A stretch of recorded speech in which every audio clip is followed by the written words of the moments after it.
Manipulative power-hungry aunt torments my family for years. Costs her $300,000. Dealt with my shitty manipulative abusive aunt all my life. Finally got revenge. Players: myself. Late 30s. Sister. 3-year younger. Aunt. Older sister to my mother. Single mom. Adopted. No blood relation to my aunt. Cousins. 3 total. 1 2F. I have good relationships with them now, mostly. My estranged father, who had been living several counties over, is pretty much out of the picture by the time my parents got their divorce when I was 9. Due to financial hardship, we were forced to live with my aunt, and the nightmare of a household we would soon find ourselves in. My aunt married into Georgia wealth, and you can figure out what that means on your own. She had 3 kids and eventually caught her husband having an affair. It's a huge scandal. She gets the house, the kids, and a fat payout from the family attorney. This is important because my aunt didn't do a damn thing in her life to earn her money, her house, her lifestyle, or basically anything. She was born poor along with my mom. Under her household, she was drunk with power. Years of therapy have allowed me to recognize that certain people, when in a position of power, get a perverse pleasure in ordering others to do their bidding. She was the strictest of authoritarians in every possible way you could imagine. Chores had to be completed by an exact specific time. Vacuuming by 3:45 p.m. Dishes by 3:55 p.m. Laundry days for my mother, us kids, were Tuesdays 5:35 p.m. to 7:55 p.m. If it was still running, she would shut the power off for the 2 units. As we grew older, her own kids opted to stay with their father for full-time custody, and she had them on weekends. Even they couldn't stand her when she was in charge and in the house. As time passed, she got them less and less, opting for alternating weekends as high school activities took precedence over time with mother. For my sister and I, the large 6-bedroom house was not ours for the taking. My mom had to pay rent as well as rent for 1 bedroom, as that was all she could afford on her salary. We had to share a bedroom until my 2nd year of HS. All the while there was 1 spare unused bedroom available at all times. My aunt needed this for guests when they stayed over. Not 1 guest stayed there in the 10 years I was under that roof. Finally, the church we attended told my aunt to give up the spare bedroom so my sister can have her own room, as it was unhealthy for 2 teenagers sharing a room together like that. That infuriated my aunt because someone told her what to do in her own household. My sister and I got the brunt of her wrath. As my mom's salary was tapped out, my sister and I had to do extra chores like mowing the lawn, trimming the shrubs, cleaning the pool, which we could no longer use without her being outside watching us. My aunt's behavior was becoming more and more outrageous and disconnected from society. For example, she had always snapped her fingers when she wanted to get someone's attention, but it was getting far more frequent, and she would blow up into a tirade if either my sister and I didn't obey. Her own kids tried repeatedly to tell her that the shit she was doing was wrong, but she wouldn't listen. Eventually they wanted nothing to do with her outside of the home. She was a tyrant there, and repeated intervention to get her to see the folly of her ways would fall on deaf ears. I snapped. All through HS I had no confidence as a person. I was weak-willed, and growing ever distant from friends and society.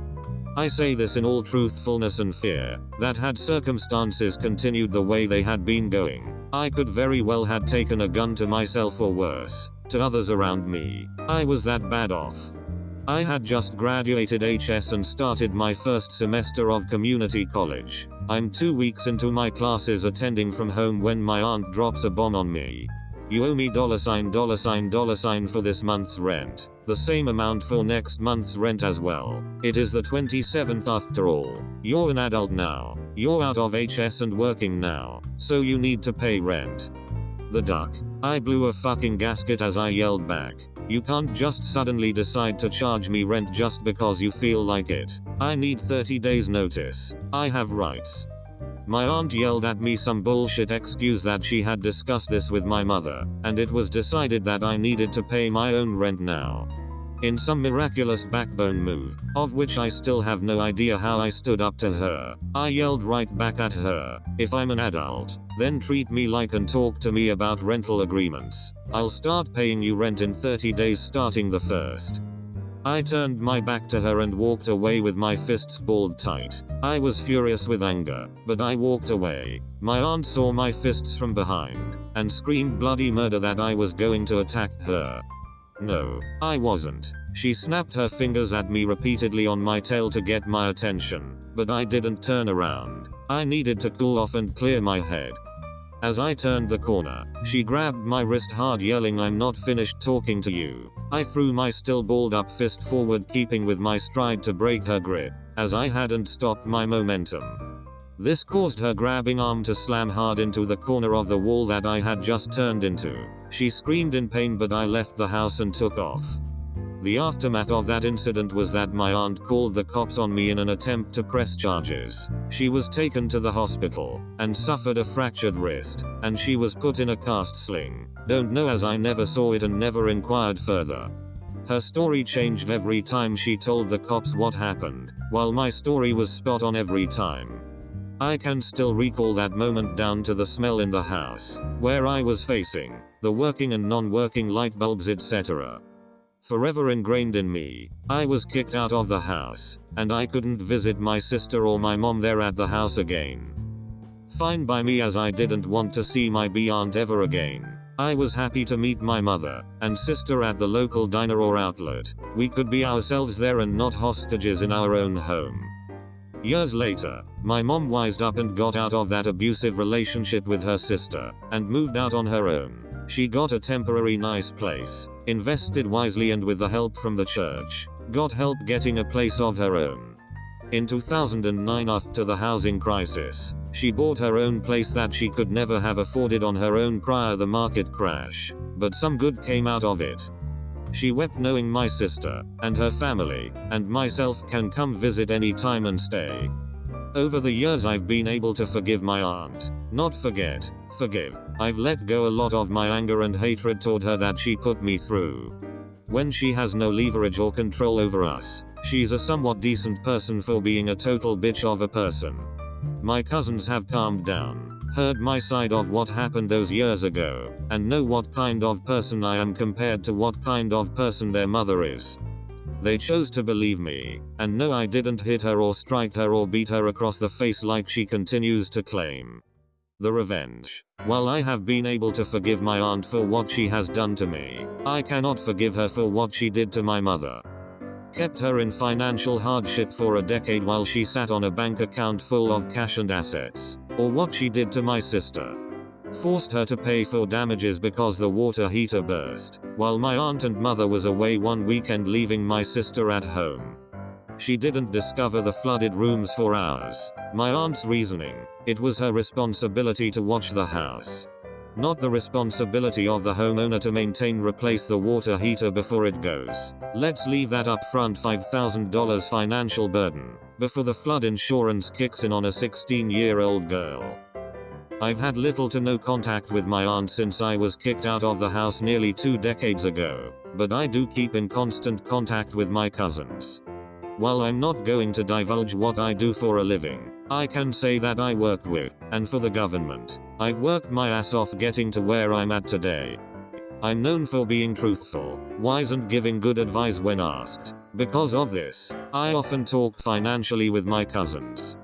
All of whom are money smart and are doing well for themselves. They often then relay this information to their scheming mother, who has no mind for business and investments. All that money she got from her house sale, her divorce settlement, her previous investments is pretty much gone. I spent years planning on the perfect trap, and it took a long time to prepare everything to make sure everything appeared right. Ianal and I don't pretend to know the law, but I do know the regulations, and laws pertaining to insider information.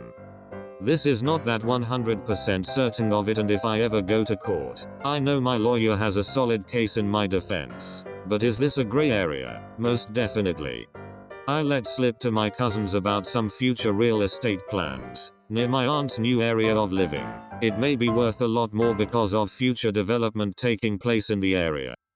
All of that was true and backed up by what was in the newspaper, and new construction signs that newly appeared on Google Maps. At the time, the rest was fabricated by myself, backed up by actual information I looked up on real estate websites, and on projects I was working on through my work. The telephone game takes place, and a few weeks later, I presume, my aunt starts making phone calls to real estate agents trying to buy lots of land in the undeveloped shitty area of her new house. Over the course of a few months to a half a year, she spends $300,000 of her last remaining savings on land, hoping it will pay out when the area around it gets developed in the upcoming years. Only, HUD government city doesn't have any plans to develop in those immediate areas. In fact, analysis showed that building in those areas was poor planning, and would cost the taxpayers 2 to 3 times as much, as the land was not environmentally sound. It was best to build 6 miles away. This post was long overdue because it's been over 2 years since my aunt purchased land that is basically worthless. See, she won't sell the land unless she gets at least the same price she paid for it, because she's the owner of that land. Can't tell her what to do on her own land. Sweet karma strikes in a way I couldn't possibly have foreseen. My cousin informed me that the value of the land has decreased significantly, because it's not environmentally sound to build anything commercial there, but it's zoned for commercial use. Currently 3 of the 4 blocks of land she purchased are just weed farms next to eyesore abandoned buildings or industrial complexes. Nobody can build on it, and nor does anyone want to buy it. Sucks to be her. Best part is, my cousins have absolutely no idea that I set them up for their mother to take the fall. These environmental results are relatively new and the perfect cover to say why the project changed locations 6 miles away. TL. Dr. Abusive Aunt torments my family and myself for a decade and more. Decades later, I am in a position to trick her buying worthless land. Icing on the cake, that land can't be used for its intended purpose and has devalued significantly.